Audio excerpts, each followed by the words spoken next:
Newton, está ouvindo a gente? Boa noite. Boa noite, Miguel, tudo bem? Boa noite, Henrique. Prazer estar aí com vocês aí na Fórum. É isso aí. Boa noite, deputado. Eu vou fazer uma pergunta aí para o senhor relacionado ao julgamento no STF que aconteceu, está acontecendo, né? Hoje teve mais um episódio, mais generais e coronéis e oficiais militares da mais alta patente foram tornados réus. O relator do caso, na primeira turma do STF, o ministro Alexandre de Moraes, ele fez uma retomada da tentativa de golpe, né? Aí eu e o Henrique estava comentando como é bom viver no regime democrático em que você tem uma cúpula militar sendo julgada, sendo eventualmente condenada, né? E o país segue na mais absoluta tranquilidade e a gente está virando essa página. Como é que você está vendo esse julgamento? Eu também celebro, porque eu acho que a gente não teve, talvez, nenhum momento na história da República no Brasil em que a gente teve a oportunidade de ter um processo, eu diria de normalidade, onde você coloca a alta patente das Forças Armadas, né, num processo de julgamento, em especial, aí no caso, né, por tentativa de golpe de Estado. Quando a gente olha na história do Brasil, os diversos momentos em que a gente teve, né, golpes de Estado, e se a gente olhar aqui, inclusive, anistia, né, no período como resultado da ditadura militar, né, que acabou deixando de fora, na verdade, do Brasil cumprir com o seu papel histórico, né, em defesa da democracia e de ter punido, né, os militares que cometeram barbaridade naquele momento. Então, acho que esse momento que a gente está vivendo, tá, como vocês mesmos estão dizendo, e é isso mesmo, a gente está vivendo um período de normalidade democrática e onde os valores fundamentais da Constituição, né, estão sendo resguardado aqui, né? Então, levado a cabo, entendeu, pelo Supremo Tribunal Federal. Isso não quer dizer que a gente não tem que manter vigilância permanente, tá? E acompanhar de perto toda a movimentação política que se dá, inclusive aqui no Congresso Nacional. Mas é louvável o que o STF está fazendo nesse momento com esse julgamento. Agora, deputado, eu ia justamente, a pergunta era nesse sentido, você falou a respeito do ambiente que se vive no Congresso em face do que está acontecendo, e a gente está vendo que é algo inédito. Eu queria saber o seguinte de ti. No dia a dia, dentro do Congresso Nacional, da Câmara dos Deputados, esse ambiente com a aproximação do julgamento do Bolsonaro, porque assim, está aproximando. A gente tem ouvido juristas aqui o tempo todo, e até inclusive fiz uma matéria semana passada com interlocutores dos advogados desses réus, e todo mundo tem certeza que até setembro ele vai receber uma condenação e que provavelmente isso deve ser encerrado em outubro. E já está logo aí, são 4 meses, talvez. O ambiente no Congresso anda se deteriorando, porque a extrema-direita tem uma bancada volumosa, a gente sabe disso, joga muitas vezes na malandragem uma tabelinha com o centrão em algumas pautas e tal, e é uma gente com histórico violento, é natural até pelo cariz ideológico deles. O ambiente anda se deteriorando. O que você especificamente espera para o momento em que sair essa condenação? O que você prevê aí dentro do Congresso para o momento que essa condenação sair? Você acha que a coisa sai do eixo ou vai ficar só naquela gritaria com que a gente já está habituado? Evidentemente que tudo isso depende também de como anda a própria situação do governo do presidente Lula. Tá? Estou falando assim, do ponto de vista da popularidade e do apoio popular. Tá? Então, por isso que eu acho que é um embate que também está se passando e que nós precisamos, na verdade, reverter essa situação de popularidade para que a condenação que virá, e provavelmente a prisão, inclusive, do Bolsonaro e de outros, de repente não tenha grande repercussão aqui dentro do Congresso Nacional. É difícil a gente fazer essa avaliação do que pode acontecer aí nos próximos meses, mas eu acho que aqui vai ser, vai arrefecer um pouco o debate aqui. Eu acho que a força que eles estão demonstrando tem a ver com esse momento político em que a gente tem uma dificuldade de disputar. Eu estou falando assim, de disputar os feitos e as realizações do governo do presidente Lula, e a gente está perdendo o debate na sociedade.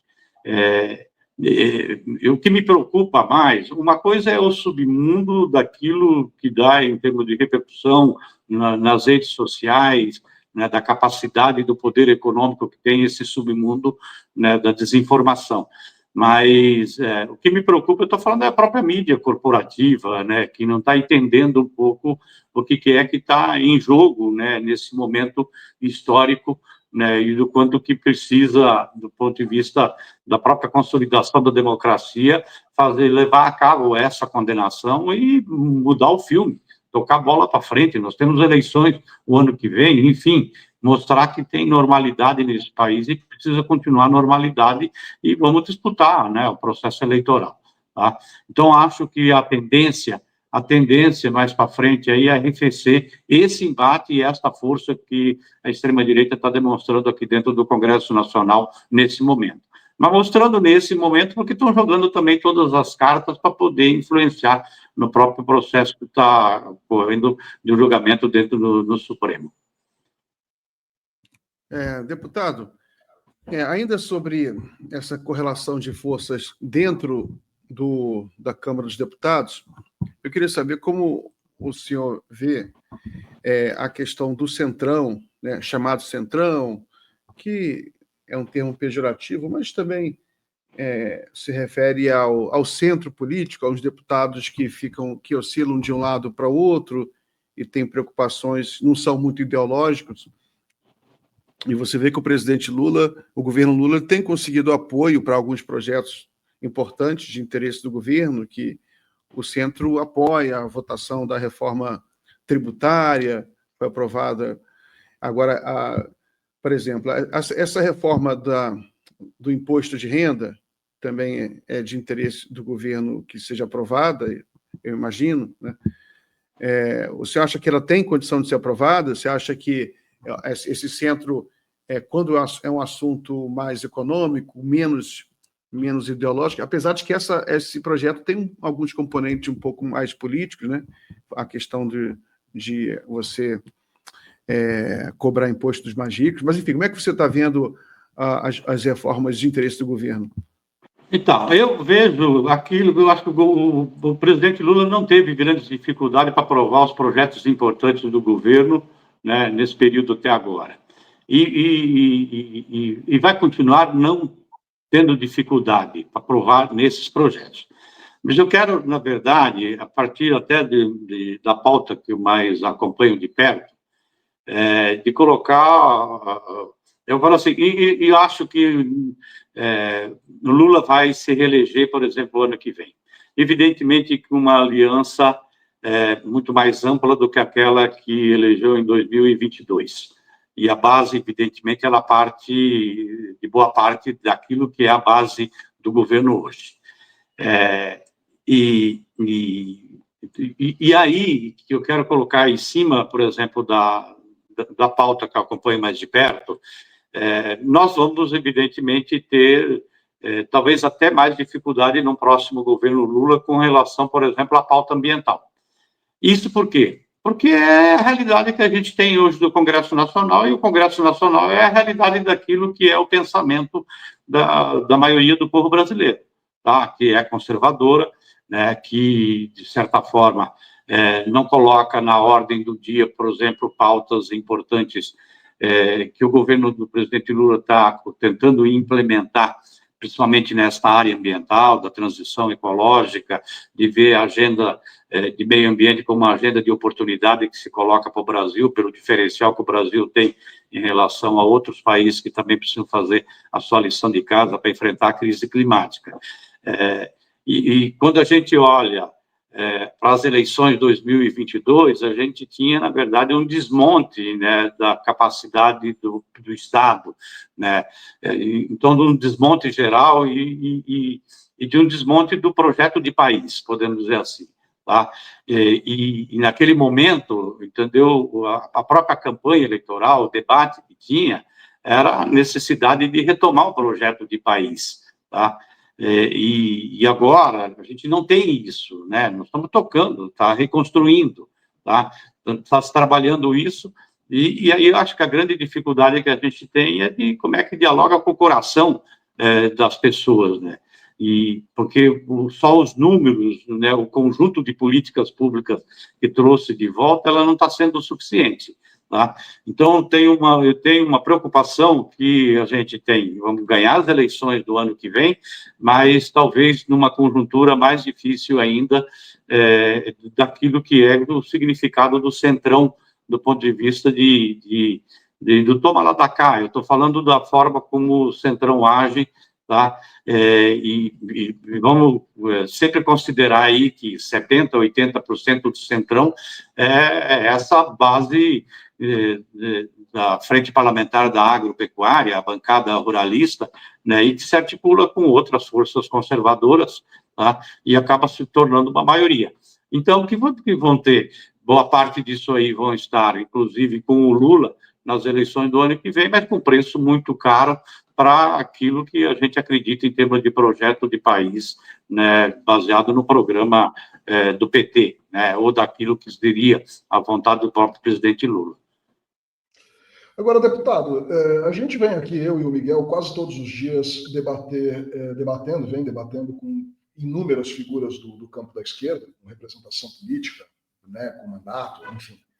Uma questão central que se instalou de um tempo para cá, que é a forma como não só a extrema-direita, e com isso a gente já está acostumado nas redes de alguma forma, mas também a imprensa tradicional, dita imprensa comercial, que parece que sempre elege alguma coisa para ficar batendo em cima e ofuscar determinados resultados. O presidente teve agora na China, foi uma visita de Estado daquelas que ficam registradas para sempre na história, e não importa o presidente, pode ter sido o presidente Lula, o presidente Dilma, o presidente Fernando Henrique, quem for. Foi uma visita marcante, histórica, e que anunciou muitos investimentos. E a mídia começa com a história da Janja.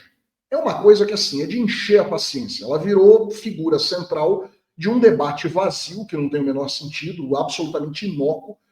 Ela falou, mas ela não falou. O presidente vem à luz e diz, olha, ela não falou, a pergunta foi minha, e ainda que ela quisesse perguntar, mas a pergunta foi minha, ela só explicou melhor, porque ela entende melhor do que eu sobre redes. E agora se insiste nisso, e ela vira alvo, por exemplo, agora, de um pedido para que se veja quanto ela gasta em viagem presidencial, como se uma primeira-dama, desde sempre no Brasil, não viajasse junto com o presidente da República no mesmo avião, ficasse no mesmo hotel, no mesmo quarto. Enfim, é uma bobajada. Como é que você enxerga essa questão de tornar a Janja agora uma figura que virou espécie de bode expiatório, tanto para a imprensa comercial como para a extrema-direita? Eu acho que o desafio nosso é como é que a gente enfrenta isso aí para superar. Porque por trás do que é que está? Por que esconder, entendeu, os efeitos positivos, por exemplo, dessa viagem? Né? Ou do ponto de vista geopolítico, o significado de tentar buscar outras formas de fortalecimento das relações. Eu estou falando aí no campo dos BRICS, tá? E de não subordinação histórica ao centro do capitalismo dos Estados Unidos. Eu acho que o que a mídia tradicional coloca no fundo, tá? É que falou assim, olha, tudo bem, faz a crítica daquilo, das posturas, né, que o Trump vem adotando agora, mas jamais, né, questiona, né, essa relação de subordinação ao centro do capitalismo. É isso que eu acho que, no fundo.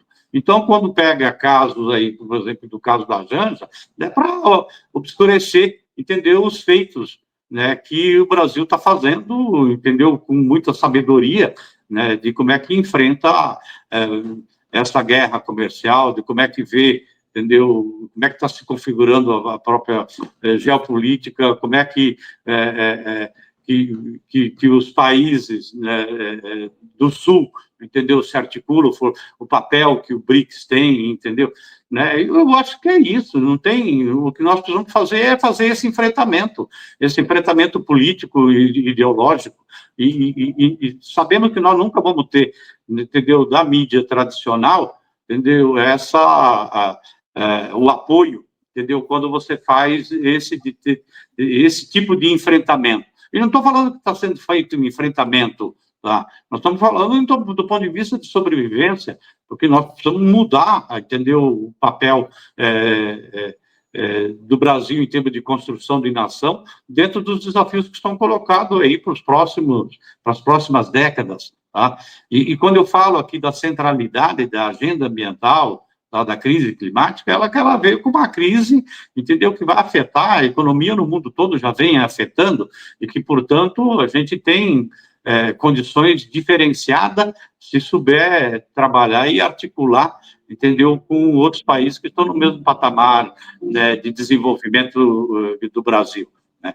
Então, esse tipo de coisa, de não valorizar aquilo que ganha, entendeu, que o Brasil vem conquistando, tá? É muito mais uma questão ideológica que está por trás, né? E isso se reflete em tudo quanto que tem a ver, né? Seja da guerra lá na Ucrânia, seja dos palestinos, enfim, o papel de Israel, então, enfim, o conjunto, né, ou seja, do enfrentamento dos juros, né, seja do enfrentamento do sistema financeiro, enfim, tudo aquilo que a gente vê e que busca em termos de alternativa do ponto de vista das relações internacionais, né, e que venha favorecer um outro projeto de país, né, em construção, tá? A gente vai ter problema, entendeu, com o centro do capitalismo. Tá? E essa mídia tradicional, evidentemente, nunca vai apoiar e nunca vai apoiar um projeto, né, por exemplo, de reeleição do presidente Lula. Vão procurar, vão sempre estar trabalhando em alternativa de buscar, né, como aconteceu nas eleições de 2026, e que ficaram lá durante 4 anos martelando lá, buscando a terceira via. É como se agora tivesse também tentando buscar inviabilizar, entendeu, o Lula, tá? Não quer a extrema-direita, mas quer buscar, de repente, alguma outra saída, tá? Então, nós precisamos entender que isso vai acontecer sempre, tá? Então, eles vão sempre buscar alguma coisa para ofuscar. Deputado, foi aprovado no Senado hoje, pela Comissão de Meio Ambiente, o marco do licenciamento ambiental, né? Que eu tenho lido que tem setores, os ambientalistas estão preocupados com esse marco. Eu sei que o senhor acompanha isso de perto, é uma das pautas do seu mandato. Eu queria que o senhor pudesse explicar para a gente que marco é esse, o que ele vai mudar, que ele vai para o plenário do Senado. Aí Pode falar. Então, ele já foi aprovado na Câmara, em um relatório muito ruim, tá? E a tendência lá no Senado não ter grandes alterações daquilo que foi aprovado na Câmara. A Lei Geral de Licenciamento Ambiental, podemos dizer assim, que é a lei-mãe da agenda ambiental, da pauta ambiental, ou daquilo que está configurado na própria Constituição, do ponto de vista do direito do capítulo de meio ambiente. Tá? E que é configurado também em determinados aspectos, né, que a própria Constituição garante que não pode ter retrocesso, porque ela é considerada até, podemos dizer assim, como quase uma cláusula pétrea, porque nós estamos falando aí do ponto de vista de garantia de qualidade de vida, não só para nossas gerações, como para as gerações futuras. Tá? Então, nós estamos falando do direito à vida, tá? E o que é que foi aprovado na Câmara e aprovado na Comissão de Meio Ambiente lá no Senado? Então, ele tira papel, por exemplo, de órgãos importantes de política de Estado, não estamos falando de política de governo, dentro do processo de licenciamento dos empreendimentos que possam colocar em risco o meio ambiente ou a vida, tá? Dependendo de cada tipo de empreendimento, tá? E você sabe que qualquer tipo de empreendimento, em qualquer área, você precisa avaliar quais os impactos que tem para o meio ambiente, para a vida, para a comunidade, para a população brasileira, considerando, inclusive, as gerações futuras. Então, não dá para você enfraquecer, por exemplo, órgãos de política de Estado, como o próprio IBAMA, né, órgão de política de Estado que define aquilo que os critérios e aquilo que dá as regras, né, dos processos de licenciamento ambiental, como o Conselho Nacional de Meio Ambiente, o CONAMA, tá? Você não pode isentar determinadas cadeias produtivas partindo do pressuposto de que aquela cadeia produtiva pode fazer qualquer tipo de empreendimento, como, por exemplo, da agropecuária, e que, portanto, não precisa de avaliação de impacto ambiental. Você não pode, de repente, né, saber que, historicamente, o asfaltamento na Amazônia ela é indutor de desmatamento e do papel que tem a ver, né, a própria Amazônia, do ponto de vista planetário, e também, evidentemente, para o Brasil, tanto da conservação da biodiversidade, como também do controle do clima, entendeu? De liberar e não ter o licenciamento ambiental devido. Tá? Nós tivemos os exemplos aí de falta, entendeu? De monitoramento no processo de licenciamento, né? No caso de Mariana e Brumadinho, e, portanto, né, a gente não pode correr de ter esse tipo de eventos. Você não pode ter, em função até dos eventos climáticos extremos, né, porque mesmo quando se trata de empreendimentos ou de obras, né, para fazer, né, dar conta, né, e de precaução com relação aos eventos extremos, de que você pode fazer qualquer coisa sem avaliar que depende daquilo que você possa fazer determinado tipo de empreendimento e o impacto ser maior do que aquilo que você quis evitar. Então, a lei de licenciamento ambiental, ela é fundamental de que se assegure. Evidentemente que você precisa atualizá-la, né, aproveitar melhor tudo aquilo que você produz de conhecimento, de estudos, né, sobre os biomas, né, de determinados lugares onde vai fazer determinado empreendimento, se você já fez determinados estudos, de você aproveitar. Mas não dá para ser aquilo que foi aprovado lá na Comissão de Meio Ambiente, que foi aprovado também aqui na Câmara, tá? Porque você coloca por terra, entendeu, o papel e a importância que tem, né, o processo de licenciamento ambiental. Tá?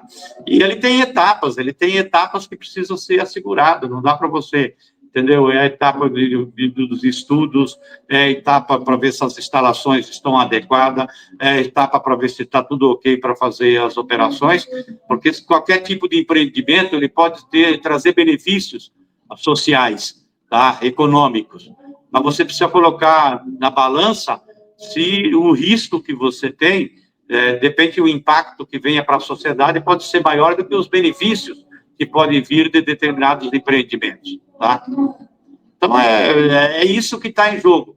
E aí você pode colocar em risco aquilo que o Brasil voltou a ter em termos de reconhecimento internacional, justamente pela pauta ambiental, o enfrentamento da crise climática, de repente aprovar uma lei tão importante como é o licenciamento ambiental, que sinaliza para o mundo todo que tudo aquilo que o Brasil está fazendo de lição de casa vai por terra, porque aprova uma legislação que vai dar um imbróglio jurídico muito grande, porque muitos artigos são inconstitucionais, tá? E aí você cria uma confusão que pode refletir em aumento de desmatamento e aumento de desastres ambientais provocado por ação humana ou por determinados tipos de empreendimentos aprovados. Perfeito. Deputado, uma última pergunta para a gente encerrar, que é o seguinte: a gente viu aí, mudando um pouco o assunto, nós temos visto os últimos comportamentos, as últimas ações do presidente da Câmara, o Hugo Mota, em relação a questões bolsonaristas, digamos assim. Andou pautando aí. Primeiro fez aquele jogo duplo ali no negócio da anistia, que acabou botando mais gasolina do que água. Depois aceitou pautar em regime de urgência aquela tentativa de imunidade para o Alexandre Ramagem, que causou a confusão que causou. Enfim.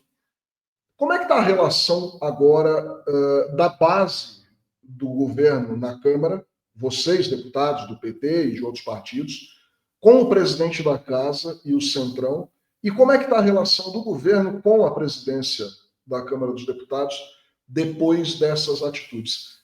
Isso mexeu em algo aí ou continua como está? Não, tem um efeito positivo da nova gestão da Câmara, especificamente, que é o fato de você ter um pouco mais de previsibilidade daquilo que vai ser votado, tá? Então, ela retoma a importância das comissões para você fazer o debate. Estou falando do conjunto dos projetos que tramitam na Casa e também aqueles que são enviados pelo próprio governo, tá? Então, de valorizar o colégio de líderes, né? Então, de definir, pelo menos, a pauta de uma semana para a semana seguinte, tá? Então, isso, né, cria um ambiente melhor para o próprio governo construir, né, a base necessária para aprovar os projetos, tá? Então, isso, acho que é um efeito positivo que a gente tem, tá? Então, que muda um pouco em relação àquilo que a gente tinha com o Lira, onde era comum você tomar conhecimento de determinado projeto momentos antes da votação, da urgência, e às vezes na mesma sessão votar, né, o mérito, né, do projeto. Ah, então, isso era ruim, inclusive, para o próprio governo, não só para o conjunto dos parlamentares, mas para o próprio governo. Então, nesse sentido, acho que é positivo ainda. Tá? E aí tem o compromisso que o presidente da Casa vem assumindo, o compromisso que ele assumiu, entendeu, com a bancada do PT, de que ele não ia atrapalhar a governabilidade. Então, se fala assim, não vou atrapalhar o governo, tá? E aí, evidentemente, que depende do governo, tá? Então, de construir isso no dia a dia. Nós não tivemos, até agora, talvez, assim, neste ano ainda, nenhuma teste, podemos assim, de fogo, tá? O que a gente está tendo aí, evidentemente, dessa mobilização, por causa do julgamento do Supremo, né, essa obstrução, tá, por parte da oposição, tá? Mas que está afetando o dia a dia das comissões mais. Mas do plenário, quando precisa de determinadas votações importantes para o governo, a gente não teve problema para aprovar, né, os projetos. Perfeito. Deputado Nilton Tato, a gente agradece, né, Miguel, a participação aqui no Jornal da Fome. E pode falar, Miguel. Não, queria também agradecer, só me despedir do deputado. Um forte abraço e até a próxima, deputado. Obrigado, bom trabalho para vocês aí, prazer falar com vocês aí, tá? Obrigado.